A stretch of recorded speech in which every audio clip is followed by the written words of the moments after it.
Assalamualaikum warahmatullahi wabarakatuh. Perkenalkan, saya Mawarni Safitri dengan NIM 22002110 dari sesi 125 mata kuliah Manajemen Satuan Pendidikan yang diampu oleh Ibu Sulastri MPD dan Ibu Lutfiani SPD MPD. Nah, di sini saya akan mempresentasikan resum buku terkait dengan manajemen satuan pendidikan.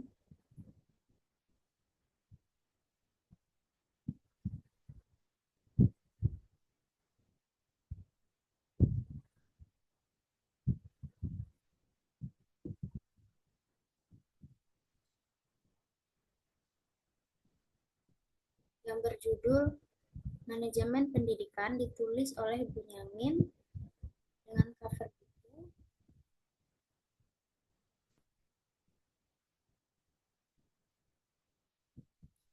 itu diterbitkan pada tahun 2022 dengan penulis Benyamin dan editor Lismawati. Buku ini terdiri dari 15 bab. Di sini saya mengambil bab 9 sampai dengan bab 15. Baiklah, langsung saja. Yang pertama yaitu terkait dengan manajemen berbasis sekolah. Yang pertama, bab 9 ini, manajemen berbasis sekolah ini terdiri dari pengertian MBS, hakikat dan tujuan, prinsip-prinsipnya, dan implementasi dari manajemen berbasis sekolah. Nah, yang pertama yaitu pengertian manajemen berbasis sekolah, yaitu menurut Caldwell tahun 2005, School-based management merupakan desentralisasi sistematis ke tingkat sekolah dalam mengambil keputusan terkait operasional dalam kerangka tujuan, kebijakan, kurikulum, standar, dan akuntabilitas yang telah ditentukan secara terpusat. Nah, MBS ini biasanya juga dikenal sebagai shared decision making atau yaitu proses pengambilan keputusan inklusif di mana seluruh anggota kelompok berpartisipasi secara seimbang.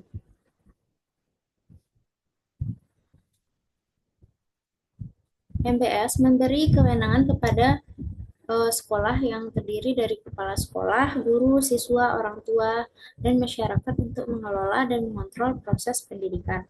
Nah, MBS merupakan pendekatan yang memberi kekuasaan kepada partisipan sekolah lokal guna memajukan sekolah.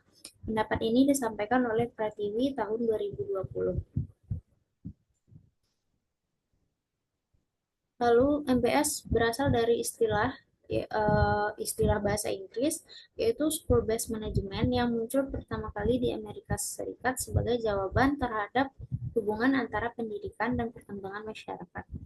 MBS juga memberikan otonomi luas pada sekolah dengan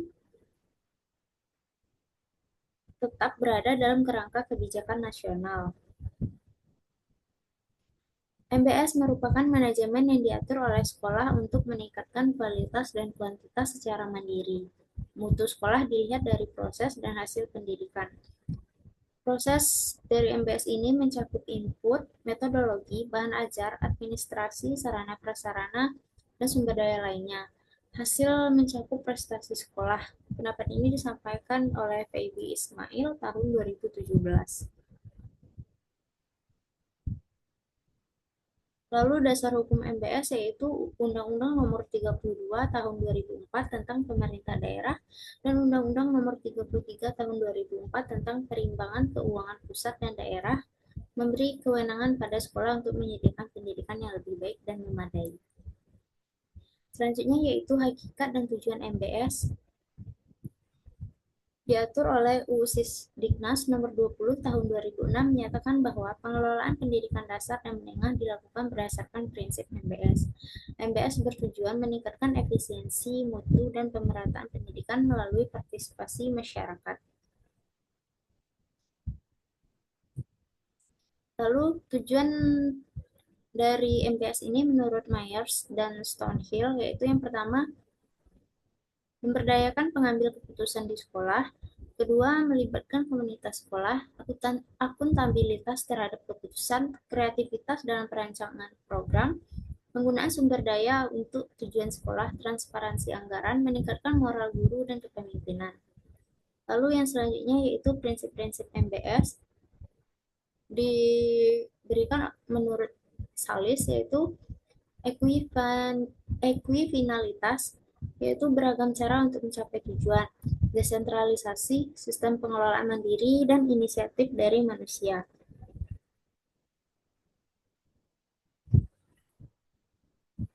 Selanjutnya yaitu partisipasi, akuntabilitas, transparansi, keadilan, penegak hukum, cepat tanggap, demokrasi, profesional, dan visioner. Selanjutnya yaitu terkait dengan implementasi MBS. Yang pertama adalah manajemen kurikulum, yaitu perencanaan, pelaksanaan, evaluasi kurikulum. Kepala sekolah bekerja sama dengan guru. Kedua, manajemen tenaga kependidikan, di mana perencanaan, pengadaan, pengembangan, pemberhentian, dan evaluasi tenaga kerja. Yang ketiga, manajemen kesiswaan, yaitu seperti pengaturan peserta didik dari masuk hingga lulus. Yang terakhir yaitu manajemen pendanaan, seperti pengelolaan keuangan pendidikan secara efisien dan efektif. Selanjutnya yaitu manajemen sarana dan prasarana, terdiri dari pengadaan, pemeliharaan, penyimpanan, hingga penghapusan inventaris. Lalu hubungan sekolah masyarakat atau Husemas, meningkatkan kepedulian dan dukungan masyarakat terhadap sekolah. Lalu bab selanjutnya terkait dengan supervisi pendidikan, yang terdiri dari 4 subpoin, yaitu pengertian dan hakikat supervisi pendidikan, konsep dasar supervisi pendidikan, pendekatan dalam supervisi pendidikan, permasalahan dalam supervisi pendidikan. Yang pertama yaitu pengertian dan hakikat supervisi pendidikan. Supervisi pendidikan merupakan kegiatan pembinaan yang dilakukan secara terencana dan sistematis terhadap tenaga pendidik dan kependidikan guna meningkatkan kualitas proses dan hasil belajar. Nah, supervisi tidak bersifat mengawasi secara otoriter, namun melakukan pembinaan, mendampingi, dan memotivasi guru agar dapat menjalankan tugasnya secara profesional. Lalu hakikat supervisi terletak pada upaya meningkatkan mutu pembelajaran dengan cara mendeteksi masalah yang dihadapi guru dalam proses mengajar, memberikan umpan balik, serta membantu guru mencari solusi dan inovasi dalam mengajar. Jadi supervisi bersifat kolaboratif dan bertujuan mendorong perbaikan terus-menerus. Kedua yaitu konsep dasar supervisi pendidikan.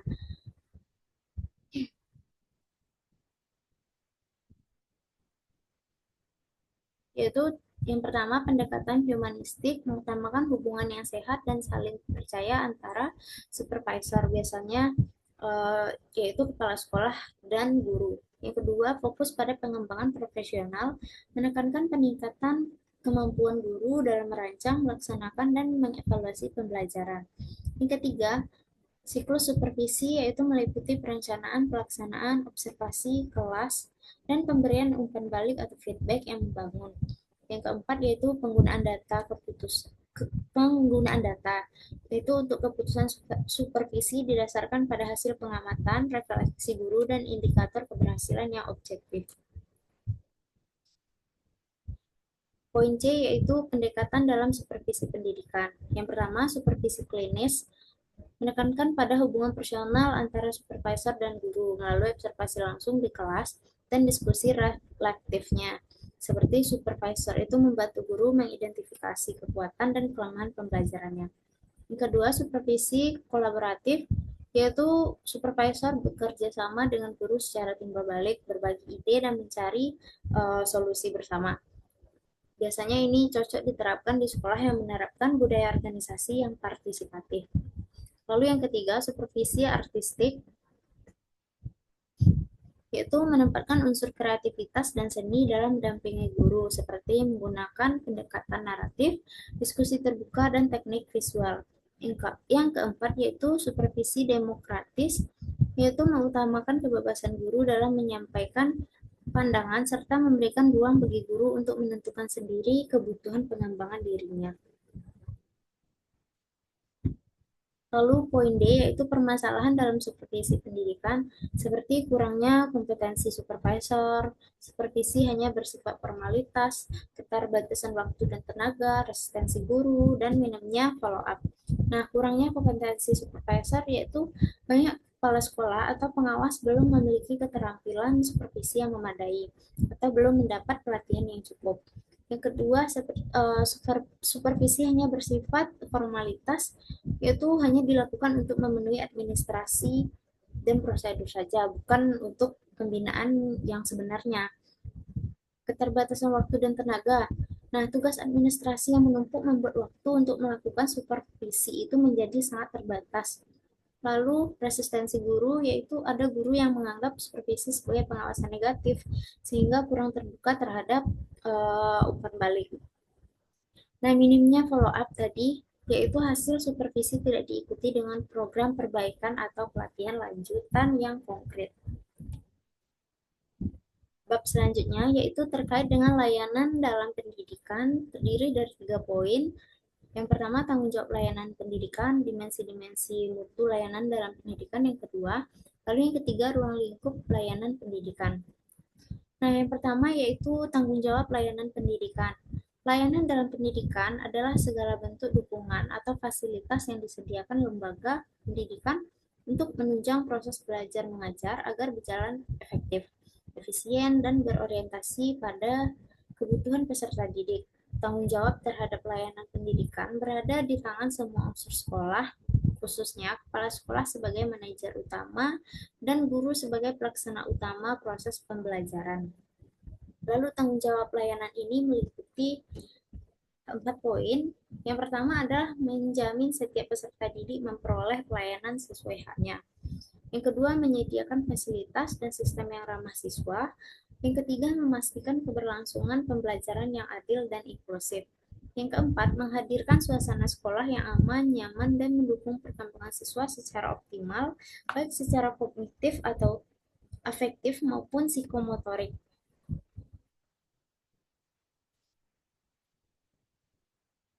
Lalu untuk poin selanjutnya yaitu dimensi-dimensi mutu layanan dalam pendidikan. Nah, mutu layanan pendidikan ini dapat diukur melalui lima cara, yaitu yang pertama keandalan atau reliability, yaitu kemampuan lembaga pendidikan untuk memberikan layanan secara konsisten, tepat waktu, dan sesuai dengan janji atau standar yang ditetapkan. Yang kedua, daya tanggap atau responsiveness, yaitu kesiapan dan kesigapan staf atau guru dalam membantu siswa dan merespons keluhan, pertanyaan, atau kebutuhan mereka. Yang ketiga adalah kepastian atau asuransi, yaitu jaminan dari pihak sekolah bahwa guru atau staf memiliki kompetensi, sikap ramah, dan mampu memberikan rasa aman kepada siswa dan orang tua. Yang keempat yaitu empati, kemampuan memahami dan memperhatikan kebutuhan individu siswa secara personal, misalnya memperhatikan siswa berkebutuhan khusus atau dalam kondisi menghadapi masalah keluarga. Yang kelima, bukti fisik atau tangibles, yaitu meliputi ketersediaan fasilitas fisik seperti ruang kelas, perpustakaan, laboratorium, toilet, dan sarana kebersihan dan estetika lingkungan sekolah. Lalu ruang lingkup layanan pendidikan, yaitu poin C, di mana ruang lingkup layanan pendidikan ini terdiri dari 7 layanan. Yang pertama, layanan administrasi pendidikan, termasuk layanan pendaftaran, penyusunan jadwal pelajaran, pengarsipan nilai, serta komunikasi antara sekolah dan orang tua. Yang kedua adalah layanan akademik, yaitu berupa dukungan terhadap kegiatan pembelajaran seperti penyediaan buku pelajaran, fasilitas laboratorium, dan teknologi pembelajaran. Yang ketiga yaitu layanan bimbingan dan konseling, di mana bentuknya itu seperti memberikan bantuan psikologis, sosial, dan akademik kepada siswa untuk membantu mereka menghadapi masalah pribadi. Contohnya seperti memilih jurusan atau mengelola stres dalam kehidupan sehari-hari. Lalu Yang keempat yaitu layanan kesehatan dan gizi melalui unit kesehatan sekolah atau yang kita kenal sebagai UKS. Sekolah menyediakan pertolongan pertama, pemeriksaan berkala, dan edukasi kesehatan serta nutrisi. Layanan selanjutnya yaitu layanan khusus. Untuk siswa berkebutuhan khusus, disediakan guru pendamping atau program pembelajaran individual. Ini penting agar semua anak mendapat pendidikan yang setara dan adil. Layanan selanjutnya yaitu layanan kegiatan ekstrakurikuler. Contohnya memberikan ruang bagi siswa untuk mengembangkan bakat dan minat di luar kegiatan akademik, seperti olahraga, seni, atau organisasi siswa. Selanjutnya yaitu layanan keamanan dan ketertiban sekolah, di mana termasuk penjagaan lingkungan sekolah, pengaturan lalu lintas saat masuk ataupun pulang, dan pencegahan tindakan kekerasan atau perundungan. Nah, dengan layanan pendidikan yang komprehensif dan bermutu tadi, sekolah akan mampu menciptakan lingkungan yang mendukung tumbuh kembang peserta didik secara menyeluruh. Baiklah, bab yang selanjutnya yaitu bab 12, komunikasi dalam pendidikan. Terdiri dari 5 subpoin. Yang pertama, pengertian komunikasi dalam pendidikan. Yang kedua, konsep dasar komunikasi. Yang ketiga, landasan komunikasi. Yang keempat, proses komunikasi. Dan terakhir, yaitu hambatan dalam komunikasi. Nah, yang pertama adalah pengertian komunikasi dalam pendidikan. Komunikasi dalam pendidikan merupakan proses pertukaran informasi, gagasan, pikiran, dan perasaan antara guru, siswa, tenaga pendidikan, orang tua, dan pemangku kepentingan lainnya dalam rangka mencapai tujuan pembelajaran. Komunikasi ini tidak hanya sebatas penyampaian materi pembelajaran, tetapi juga mencakup hubungan interpersonal yang sehat, membangun empati, serta menciptakan suasana belajar yang positif. Nah, dalam pendidikan, komunikasi memiliki fungsi yang vital karena setiap proses pembelajaran merupakan interaksi antara pendidik dan peserta didik. Jika komunikasi tidak berjalan efektif, maka proses pembelajaran akan terganggu. Nah, poin yang kedua yaitu konsep dasar komunikasi. Konsep dasar komunikasi mencakup unsur-unsur penting. Yang pertama adalah pengirim atau sender, yaitu pihak yang memulai komunikasi. Nah, dalam pendidikan ini atau dalam pembelajaran, misalnya guru atau siswa. Yang kedua, pesan atau isi yang disampaikan oleh sender tadi. Lalu yang ketiga, saluran, yaitu merupakan media atau alat yang digunakan seperti suara, tulisan, gambar, atau media digital. Yang keempat yaitu penerima, merupakan pihak yang menerima pesan, misalnya siswa atau orang tua. Yang selanjutnya yaitu umpan balik atau feedback, merupakan respon dari penerima terhadap pesan yang tadi disampaikan. Selanjutnya yaitu konteks atau situasi latar belakang tempat komunikasi terjadi, yang bisa saja memengaruhi makna dari pesan yang disampaikan. Nah, komunikasi yang baik harus memperhatikan kejelasan pesan, ketetapan saluran, kemampuan mendengar aktif, dan sensitivitas terhadap perbedaan latar belakang.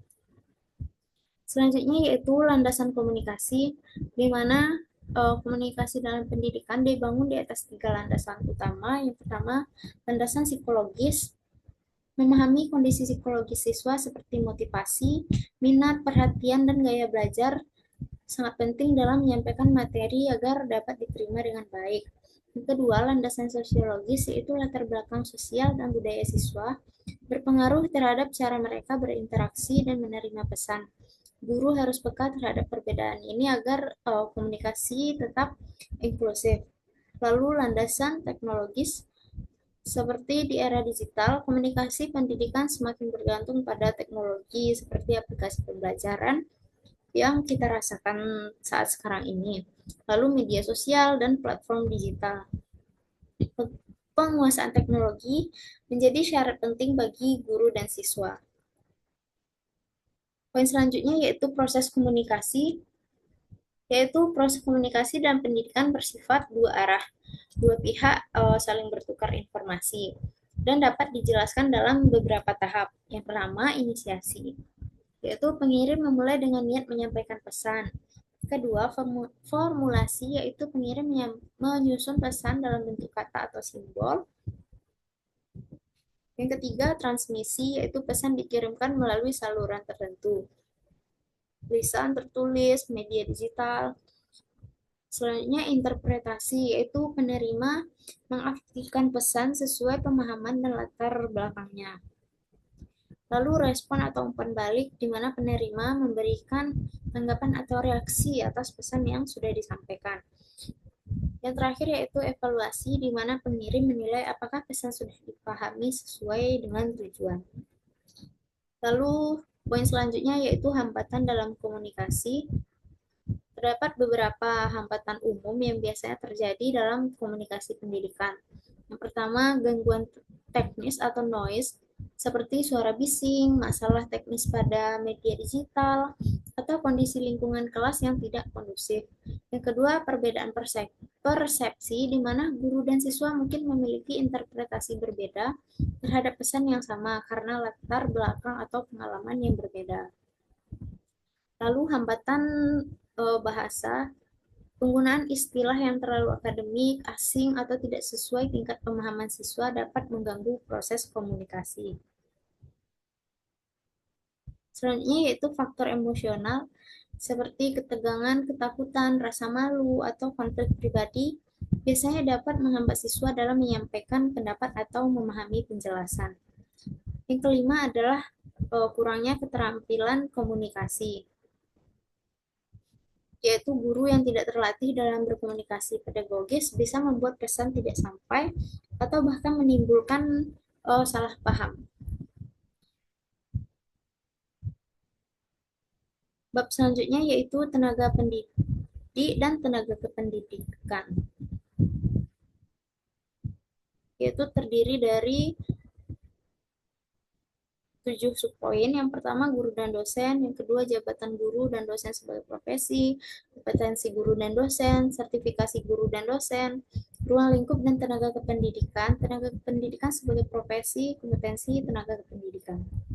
Nah, yang pertama adalah guru dan dosen. Guru dan dosen merupakan ujung tombak dalam penyelenggaraan pendidikan. Guru mengajar di jenjang pendidikan dasar dan menengah, sedangkan dosen di jenjang pendidikan tinggi. Keduanya berperan sebagai pendidik profesional yang bertugas merancang, melaksanakan, dan mengevaluasi proses pembelajaran guna membentuk karakter, pengetahuan, dan keterampilan peserta didik. Nah, tugas guru dan dosen tidak hanya terbatas pada mengajar, tetapi juga menjadi fasilitator dan motivator dalam pembelajaran, membimbing dan membina peserta didik secara akademik maupun moral, melakukan penelitian, pengembangan, dan inovasi dalam pendidikan, melaksanakan tugas administrasi dan kolaborasi dengan pemangku kepentingan pendidikan. Yang kedua yaitu jabatan guru dan dosen sebagai profesi. Guru dan dosen diakui sebagai profesi karena memenuhi beberapa unsur utama, yaitu seperti memiliki kompetensi khusus yang diperoleh melalui pendidikan dan pelatihan, terikat pada kode etik profesi yang mengatur perilaku dan tanggung jawab etis, menjalankan tugas pelayanan masyarakat di bidang pendidikan, diakui oleh masyarakat sebagai tenaga profesional, memiliki organisasi profesi yang menaungi seperti PGRI untuk guru dan asosiasi dosen tertentu. Pengakuan guru dan dosen sebagai profesi ini diatur dalam Undang-Undang Nomor 14 Tahun 2005 tentang guru dan dosen. Poin selanjutnya yaitu kompetensi guru dan dosen. Nah, berdasarkan peraturan perundang-undangan, guru dan dosen harus memiliki 4 kompetensi utama, yaitu yang pertama kompetensi pedagogi, merupakan kemampuan memahami karakteristik peserta didik, merancang pembelajaran, dan mengelola kelas secara efektif. Yang kedua, kompetensi profesional, di mana guru ataupun dosen ini harus memahami atau adanya penguasaan materi pembelajaran dan kemampuan mengembangkan materi sesuai dengan perkembangan ilmu dan teknologi. Yang ketiga, kompetensi kepribadian, yaitu sikap dan perilaku yang mencerminkan kepribadian yang mantap, berintegritas, dan berwibawa. Kompetensi sosial, yaitu kemampuan berkomunikasi dan berinteraksi dengan peserta didik, sesama pendidik, orang tua, dan masyarakat. Nah, kompetensi ini harus terus ditingkatkan melalui pelatihan, studi lanjut atau kegiatan profesional lainnya. Poin yang keempat yaitu sertifikasi guru dan dosen, di mana sertifikasi adalah proses pemberian sertifikat pendidik kepada guru dan dosen yang telah memenuhi standar kompetensi yang ditetapkan. Tujuan sertifikasi ini yaitu menjamin mutu dan profesionalisme pendidik, memberikan pengakuan resmi atas keahlian pendidik, menjadi dasar pemberian tunjangan profesi. Lalu untuk proses sertifikasi sendiri biasanya melibatkan penilaian portofolio, uji kompetensi, pelatihan profesi berkelanjutan, dan monitoring dan evaluasi.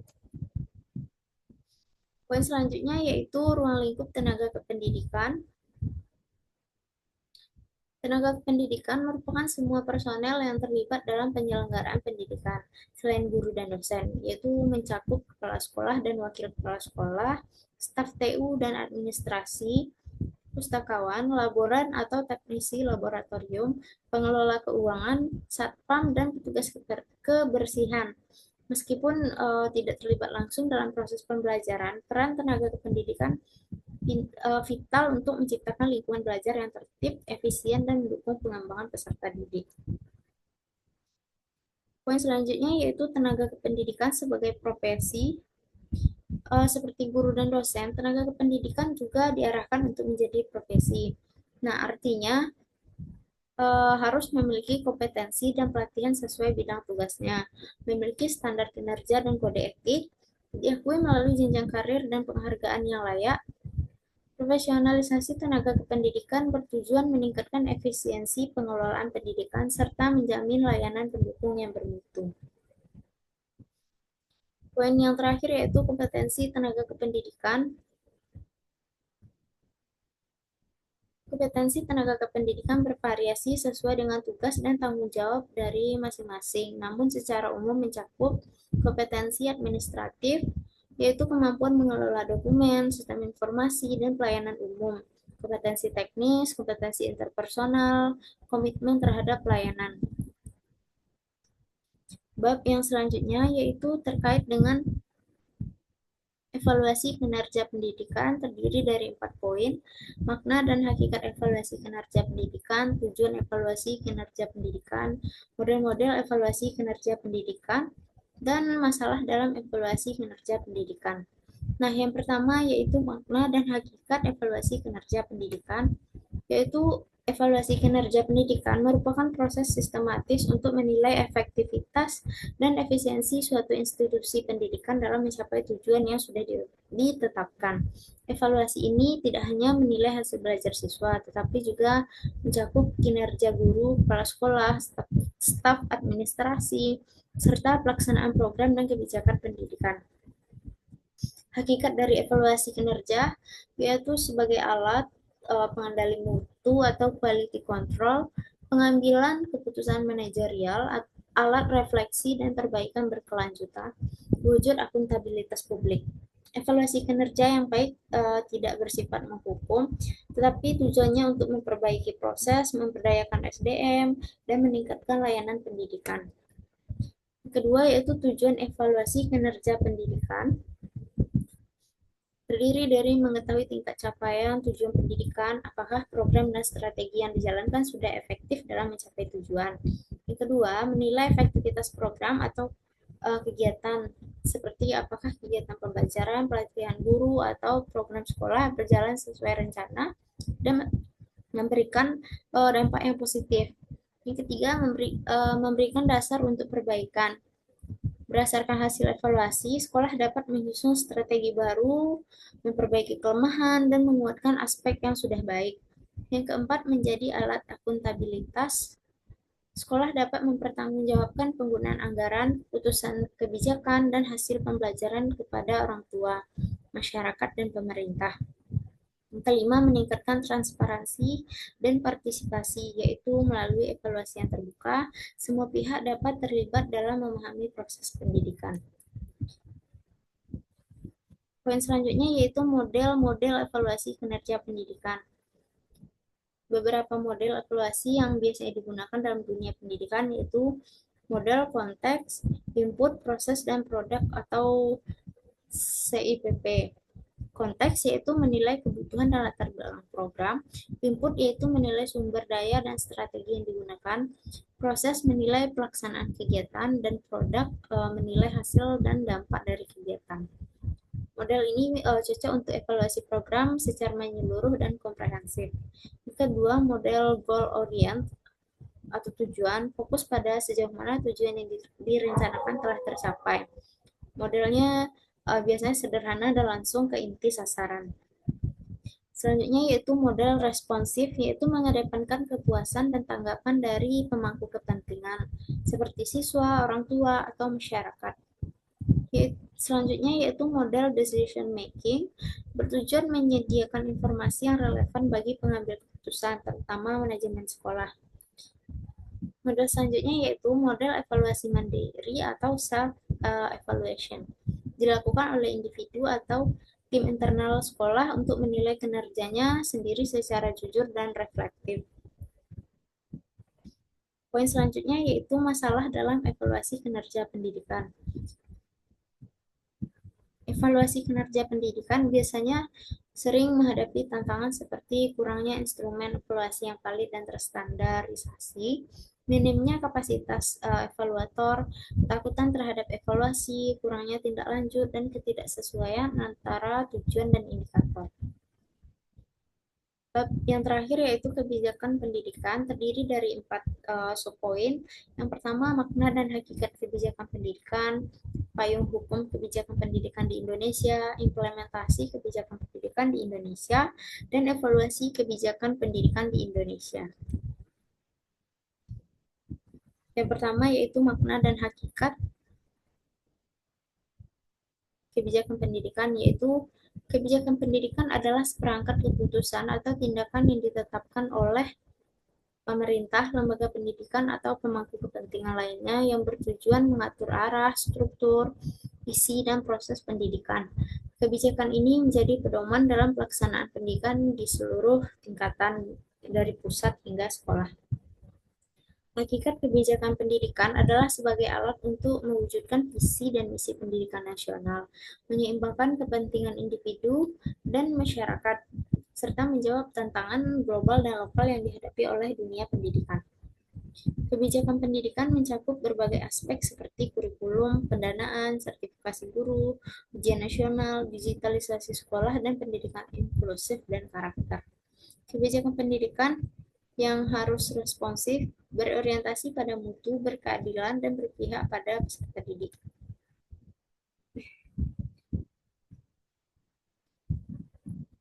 Poin yang kedua yaitu payung hukum kebijakan pendidikan di Indonesia. Kebijakan pendidikan di Indonesia didasarkan pada berbagai dasar hukum dan peraturan perundang-undangan. Yang pertama yaitu Undang-Undang Dasar Negara Republik Indonesia tahun 1945, Undang-Undang Nomor 20 Tahun 2003 tentang Sistem Pendidikan Nasional (Sisdiknas). Yang ketiga, Undang-Undang Nomor 14 Tahun 2005 tentang guru dan dosen. Yang kelima, peraturan pemerintah atau PP seperti PP Nomor 19 Tahun 2005 tentang Standar Nasional Pendidikan yang kemudian diperbarui dalam PP Nomor 57 Tahun 2021. Lalu peraturan Menteri Pendidikan, Kebudayaan, Riset, dan Teknologi atau Permendikbudristek. Yang keenam yaitu kebijakan daerah. Poin selanjutnya yaitu implementasi kebijakan pendidikan di Indonesia. Implementasi adalah proses pelaksanaan kebijakan di lapangan. Keberhasilan implementasi kebijakan pendidikan sangat ditentukan oleh kesiapan infrastruktur dan sumber daya, fasilitas, tenaga pendidik, serta sarana digital harus tersedia untuk mendukung kebijakan baru. Yang kedua, sosialisasi dan pelatihan, yaitu pihak sekolah, guru, dan masyarakat perlu memahami kebijakan melalui pelatihan, bimbingan teknis, dan media komunikasi yang efektif. Monitoring dan evaluasi seperti pengawasan berkala perlu dilakukan untuk memastikan pelaksanaan kebijakan sesuai dengan rencana yang sudah ditetapkan. Lalu, partisipasi aktif masyarakat seperti orang tua, organisasi masyarakat, dan dunia industri perlu dilipatkan agar kebijakan berdampak nyata. Nah, contoh dari implementasi kebijakan yaitu program Merdeka Belajar yang memberikan fleksibilitas pada siswa dan guru, digitalisasi sekolah melalui platform platform seperti rapor pendidikan dan platform Merdeka Mengajar, zonasi sekolah untuk pemerataan akses pendidikan. Poin yang selanjutnya yaitu evaluasi kebijakan pendidikan di Indonesia. Nah, evaluasi kebijakan adalah proses penilaian untuk mengetahui apakah kebijakan yang diterapkan telah efektif mencapai tujuannya. Evaluasi ini dilakukan melalui penilaian kualitatif dan kuantitatif, refleksi kritis dan praktisi, dan rekomendasi perbaikan. Contoh dari evaluasi sendiri yaitu penilaian efektivitas kurikulum 2013 dan alasan peralihan ke kurikulum Merdeka. Efektivitas asesmen nasional dalam menggantikan ujian nasional, respons terhadap kebijakan belajar dari rumah selama pandemi COVID-19.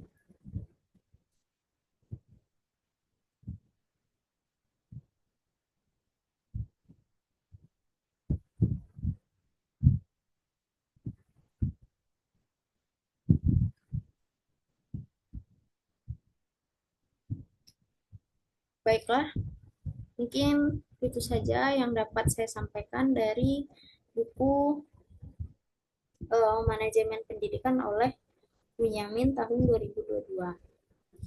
Salah dan khilaf mohon dimaafkan. Terima kasih perhatiannya. Assalamualaikum warahmatullahi wabarakatuh.